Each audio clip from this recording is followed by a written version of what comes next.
name's Chris Court and I'm an exhibition project manager. What I specifically work on is the development of museum galleries for large-scale, usually new museums, but often also existing installations. I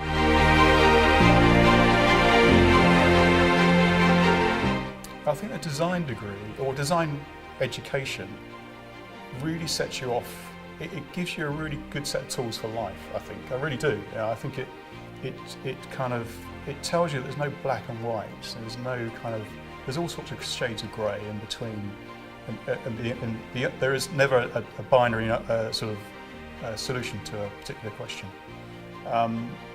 And I see this all the time in design solutions. I say, well, that's a fantastic set of proposals for that gallery.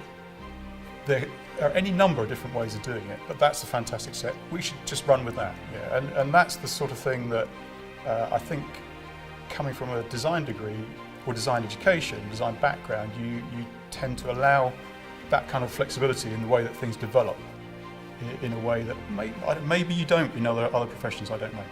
First of all, you need to understand all aspects of the whole process. It's not just about the design part at the beginning. It's not just about developing the design into something that a contractor can tender for.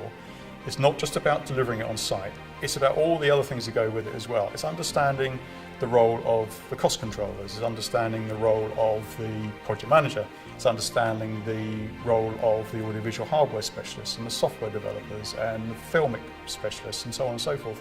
For me, one of the great things about exhibition design is the way that all of these different specialisms come together and work in concert and produce some fantastic stuff, genuinely really fantastic stuff at times.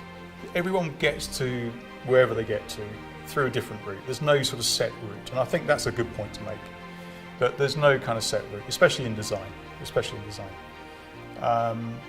But I also think I can remember being sat here in Kingston in the early 80s, looking at my bedroom wall, trying to come up with inspiration for that project that I was working on and the deadline I had for the end of the week.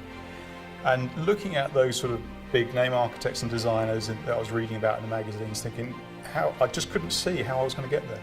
Couldn't see it. And I guess that still happens with students now, but they have to understand that every single one of those individuals they see in the press, because that's where most of the connection is with the press, was in that position, sat in their bedsit, looking for inspiration at some time in their student life.